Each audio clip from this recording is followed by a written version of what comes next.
What would you do if the man scrubbing your feet today becomes the one wearing the crown tomorrow? This is the story of how a poor, ragged slave boy, who was bought for a bag of salt, became the ruler of the very land where he once fetched water for free.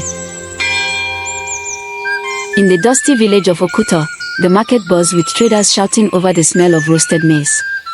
A boy, about 12, moved between the stalls with a heavy basket on his head. His skin was burned by the sun, his feet bare, his hair tangled. No one called him by a name. People simply said, boy, or slave. He had been bought from a faraway village after his parents were killed in a raid. His master, Chief Adogo, owned him completely. The boy's job was to fetch water from the stream, sweep the compound, and carry firewood. He was never allowed to sit with the freeborn children.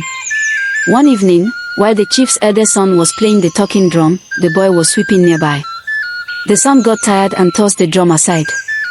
The boy picked it up, tapped it softly, and began to play a rhythm so rich that even the birds seemed to pause.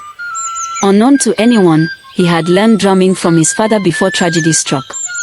The chief's wife, hearing the music, came out and was stunned. "Where did you learn this?" she asked. From that day, whenever there was a feast, the boy was allowed to drum. One season, a terrible drought struck the land.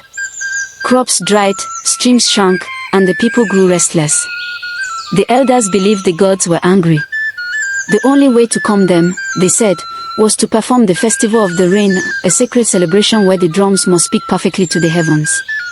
The kingdom's official drummers had all fallen ill. No one could play the rhythms correctly. Without the right music, the festival would fail, and the drought might continue. In desperation, the chief remembered the boy's skill. At first, the elders resisted. How could a slave touch the sacred drums? But the drought worsened, and the chief took the risk. He called the boy and handed him the royal drum, a carved instrument decorated with cowrie shells. "Play as if the life of this kingdom depends on it," the chief said. The boy closed his eyes, his hands dancing on the skin of the drum, telling stories of rivers, rain, and life. Clouds began to gather. The wind shifted. And then, rain fell, heavy and sweet. The people danced in the rain, shouting praises to the gods and the boy who had saved them. The king himself, Oba Oned, summoned the boy to the palace. "What is your name?" the king asked. I have no name," the boy replied, eyes down. The king gave him the name Oluwanomi, God owns me.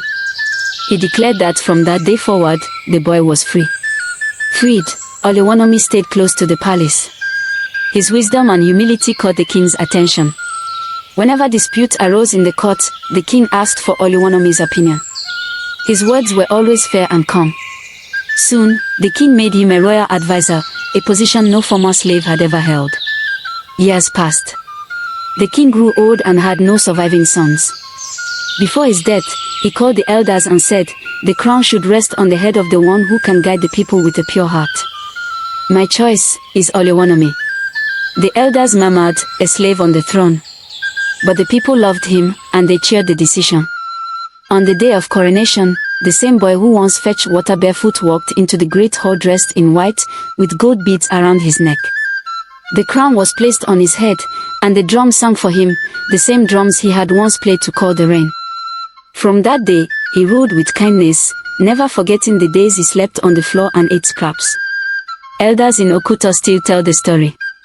A person's past does not define their future. Talent can open doors no one expects. Kindness and humility can lift the lowliest to the highest place. And when young children ask if a slave can truly wear a crown, the old people smile and say, "Ask about Oluwanomi."